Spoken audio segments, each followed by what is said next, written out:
जी 4 अगस्त का दिन है और 4 अगस्त को इतिहास के पन्नों की नज़र से देख लेते हैं ओकार जी। आज 1929 की अगर बात करें तो भारत के मशहूर गायक, संगीतकार और अभिनेता, बात किशोर कुमार साहब की हो रही है। आज इनका जन्म हुआ था, आज ही के दिन 4 अप्रैल 1929 को खंडवा मध्य प्रदेश में हुआ था ओकार जी। अलग अलग आवाज़ों में कह लीजिए, अलग अलग भाषाओं में, बोलियों में इन्होंने गाने गाए ओकार जी। और अगर इसमें देखें तो जो गाने इन्होंने गाए वो हिंदी के अलावा बंगाली, मराठी, असमी, गुजराती, कन्नड़, भोजपुरी, मलयालम, उड़िया और उर्दू में इन्होंने अपने गीत गाए। इनका असली नाम जो किशोर कुमार जी का था वो था आभास कुमार गांगुली। फिर इन्होंने, इनके बड़े भाई आप देखिए कि अशोक कुमार थे, उनकी तर्ज पे किशोर कुमार इन्होंने नाम रखा था और फिर वहाँ से हिट हो गए। किशोर कुमार का अगर सिनेमा जगत में देखें तो अपनी जो पारी का आगाज़ इन्होंने किया था बतौर गायक नहीं किया था, जिसके कारण इनको शोहरत मिले, बतौर एक्टर किया था। सिनेमा में एंट्री बतौर एक्टर इनकी हुई थी। 1946 में इनके बड़े भाई अशोक कुमार जी की फिल्म आई थी शिकारी। इस फिल्म में इन्होंने अभिनय किया था, लेकिन कोई गहरी छाप बड़ी ये छोड़ नहीं पाए थे। और इसके बाद फिर आप देखिए कि गाने में ट्राई कब किया, अभिनय के ठीक 2 साल बाद, यानी कि 2 साल का सफर इनको लग गया एक्टिंग से गायकी तक आने में। 1948 में इन्होंने 1948 में देवानंद साहब की जिद्दी फिल्म थी, उसके लिए उन्होंने पहली बार गाना एक रिकॉर्ड किया था अपना, लेकिन फिर भी ना ज्यादा कोई प्रभाव ये वहां भी नहीं छोड़ पाए। 1951 में आंदोलन फिल्म में काम किया, फिल्म फ्लॉप हो गई। 1954 में नौकरी फिल्म में इन्होंने काम किया ओकार जी, अभिनय की, एक्टिंग की, और एक्टिंग से उन्होंने एक बेरोजगार नौजवान की एक ऐसी छाप छोड़ी कि फिर ये कलाकार के या एक्टर के रूप में इन्होंने सभी का दिल जीत लिया। पर इस गाने को भी, इस फिल्म को भी अगर हम देखें तो इस फिल्म में भी किशोर दा के लिए जो आप कह लीजिए कि गाना जो गाया गया है फिल्म में, वो मोहम्मद रफ़ी साहब ने गाया है। फिर 1957 में फिल्म फंटूस आई थी और उसके लिए इन्होंने एक गाना गाया, दुखी मन मेरे वाला, आप याद करिए, बड़ा सैड सॉन्ग था वो।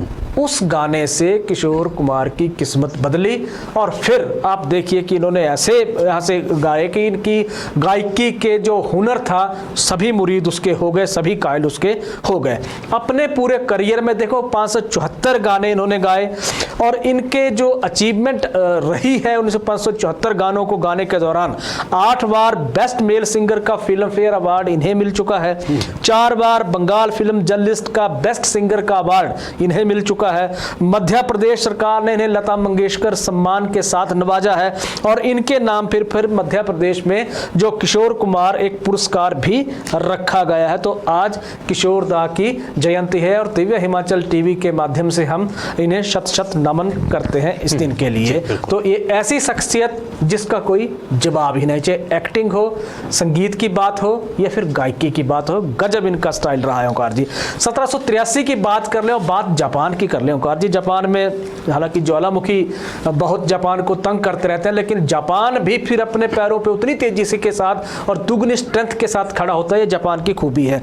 आज के दिन जापान के लिए बड़ी त्रासदी के रूप में जाना जाता है। 1783 में यहाँ पे एक ज्वालामुखी फटा, उस ज्वालामुखी ने इतनी तबाही मचाई कि कई लोगों का उसमें अपनी जान से हाथ धोना पड़ा। साथ ही साथ ऐसी वहाँ पे तबाही हुई कि कई सालों तक अन्न का एक दाना जापान में पैदा नहीं हुआ था, भुखमरी के कगार पे जापान पहुंच गया था ओकार जी।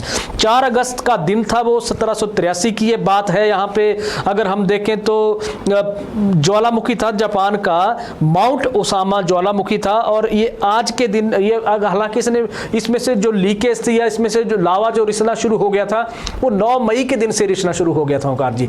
लेकिन आज का दिन जब आया, 4 अगस्त का दिन जब आया, तो फिर 15 घंटे तक लगातार इस ज्वालामुखी में से रिसाव होता रहा और जहां जहां से भी जब लावा वो आप देखिए कि निकलने लगा, घातक गैसेस निकलने लगी, उन गैसेस ने इतनी तबाही मचाई कि 10,000 से ज्यादा लोगों की डेथ हो गई थी। 2 लाख के करीब लोग प्रभावित हुए थे। क्यों? क्योंकि वहां पे भुखमरी फैल चुकी थी और करीब 5 साल, 5.5 साल तक एक अन्न का दाना जापान में पैदा नहीं हुआ था इस ज्वालामुखी के कारण। तो आज के दिन ये भयंकर तबाही जापान में हुई थी और सबसे भयंकर एक आप देखिए त्रासदियों में जापान के इतिहास में ये आप देखिए कि ये जो ज्वालामुखी है इसका 4 अगस्त के दिन वो नाम भी दर्ज है ओंकार जी। और 2004 की अगर हम बात करें तो अमेरिका की आप देखिए कि अंतरिक्ष की एजेंसी नासा आज के दिन जो एल्टिक्स सुपर कंप्यूटर था केसी, इसका नाम उन्होंने कल्पना चावला, भारतीय मूल की बेटी अंतरिक्ष यात्री, आपको याद होगा कि कैसे उनका दुखद निधन हुआ था, उस कंप्यूटर का नाम इन कल्पना चावला के नाम पे आज ही के दिन 4 अगस्त 2004 को नासा ने रखा था ओंकार जी। तो ये इतिहास के पन्नों से हम कुछ चीज़ें अपने दर्शकों के लिए लाए थे।